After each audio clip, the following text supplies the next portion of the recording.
Hey everybody, it's your girl Karrie here, your empowerment astrologer, helping you to use astrology to empower your life and your self-care, because those two things definitely go together. All right, so this is this month's brand new Moon Doom and Gloom Report for the Wu Wei Tea Temple in Fairfax, California. This is actually going to have some gloom to it.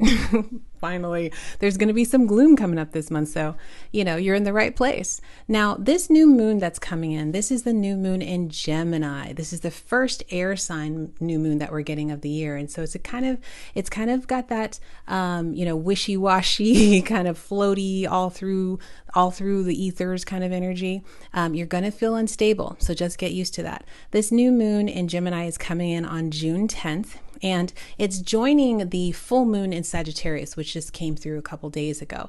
And so the new moon and the full moon we're always striving for balance. That's kind of like our monthly orders. It's like, how do we balance these two energies? The Gemini energy is the thinker of the zodiac, the communicator. So Gemini is very interested in research and information and curiosity. The Gemini is the messenger of the zodiac.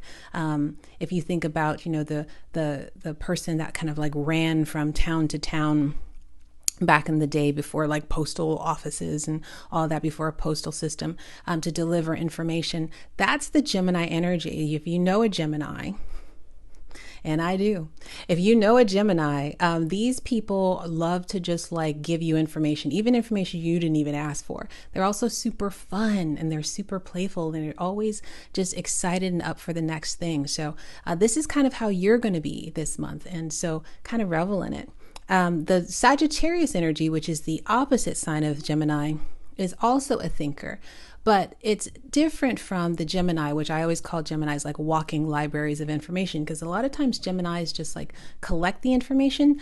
They don't always do something with it. Sagittarius is the other side, the side that does something with the information. In fact, a Sagittarius doesn't spend its time collecting information.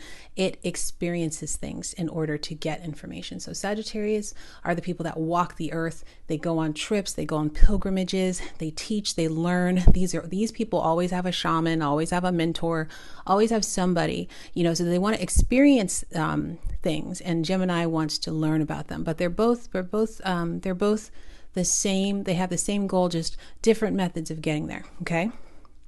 So with the new moon in Gemini, you are going to be planting seeds to help you balance those two energies. Because like I said, the Gemini energy is a scattered energy, and we are about to get a lot of information thrown at us. You're going to get a lot of information thrown at you through the media. By the way, it's going to be a lot of misinformation, just so you know. We're about to have, even within your family or your communities, there's going to be lots of misinformation, lots of confusion. Where did you get that information? As I always say in life, in all things, consider the source, okay? Whenever you're getting information, always consider the source of where it's coming from. Now, there are a couple of things that you can do to help yourself stay grounded while all this new information is coming through. And by the way, I just want to say a lot of this information is going to have to do, it's political information that's coming through the media, even some secrets coming to the surface. We're going to also see lots of communication that was supposed to move forward, realizing it hasn't been moving forward, that nothing's happening on it. We're not going to do anything about that thing that happened, that kind of thing. We're going to see a lot of that. Okay. Now, what you can do, I always like to give you like 3 things that you can do to help yourself like really plant these seeds of curiosity and gathering information that the new moon in Gemini wants you to do. The first thing is read more. Pick up a book. I think so much of myself included, 2020, we spent so much time online. I got really used to just like reading things online, or just like finding out through podcasts and audiobooks and things like that.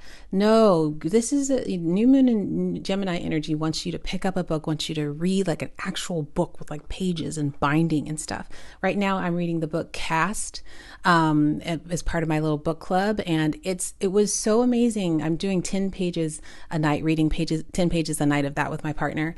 And it's so wonderful to like have that like story time where you get to kind of like read to each other and just kind of like, oh, wow, this is like what information is like, to get information that's not from like a newscaster, an anchor person, that kind of thing.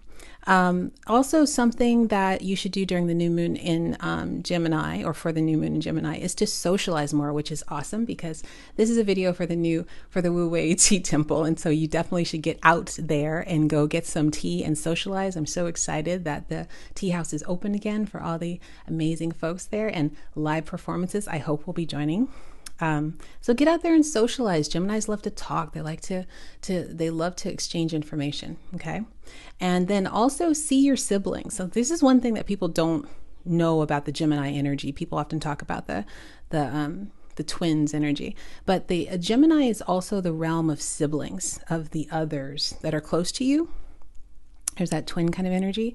And so seeing your siblings, or if you have a riff with your sibling, trying to make that a better situation, that's also something that you can use the new moon in Gemini energy for.